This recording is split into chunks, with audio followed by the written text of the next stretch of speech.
عام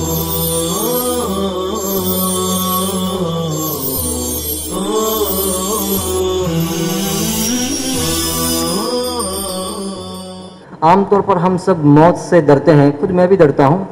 تو اس لیے کچھ وہ نہیں ہے، ہم سب ڈرتے ہیں۔ اور خود ام المؤمنین عائشہ صدیقہ بھی فرماتی ہے، جیسے بخاری کی صحیح روایت ہے، کہ اس میں ایک مرتبہ نبی کریم صلی اللہ علیہ وسلم نے فرمایا من احب لقاء اللہ احب اللہ لقاء،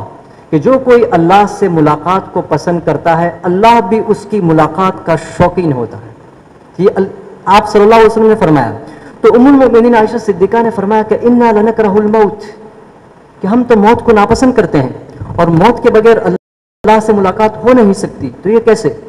تو نبی کریم صلی اللہ علیہ وسلم نے فرمایا لیس ذاکی، کہ وہ مراد نہیں ہے، بلکہ مراد یہ ہے، صحیح بخاری کی روایت ہے، مراد یہ ہے کہ جب مومن کی روح قبض کرنے کا وقت آتا ہے تو اس کے پاس اچھے اچھے فرشتے آتے ہیں اور ایسی ایک فضا اور ماحول بن جاتا ہے جس کے نتیجے میں مومن چاہتا ہے کہ فرشتے کب اس کو لے جائیں گے، کب اس کی روح کو نکال لیں گے۔ اور دیکھیے میں نے کچھ دیکھا نہیں،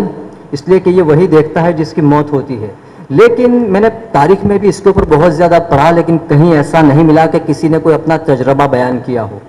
سوائے ایک آدمی کے، اور وہ ہیں عمر بن عبدالعزیز۔ ان کے متعلق تاریخ کی کتابوں میں لکھا ہے کہ جب ان کے انتقال کا وقت آیا، ان کی بیوی اور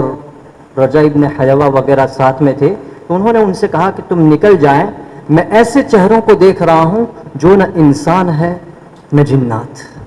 تو یہ ایک شاہد اور ایک اس طرح کا مطلب استدلال کے لیے ملتا ہے کہ انسان مرنے سے پہلے اس طرح کے اچھے چہرے دیکھتا ہے کہ ان کے ساتھ بیٹھنا پسند کرتا ہے۔ جیسے ہوتا ہے نا کبھی کہ ہم کسی اچھے آدمی کو دیکھیں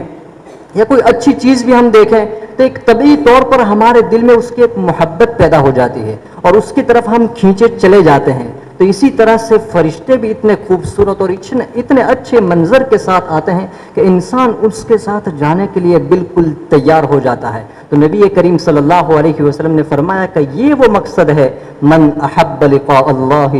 احب اللہ لقاءہ ومن کرہ لقاء اللہ کرہ اللہ لقاءہ، کہ جب کافر کی روح قبض کرنے کا وقت آتا ہے تو اس کے پاس اتنی ڈراؤنی شکل میں فرشتے آتے ہیں کہ وہ گھبرا جاتا ہے اور وہ اپنے گھر والوں کو تلاش کرتا رہتا ہے اور اس کے لیے دنیا سے جانا بہت مشکل ہو جاتا ہے۔ تو اسی کو بیان فرمایا من کرہ لقاء اللہ کرہ اللہ لقاءہ۔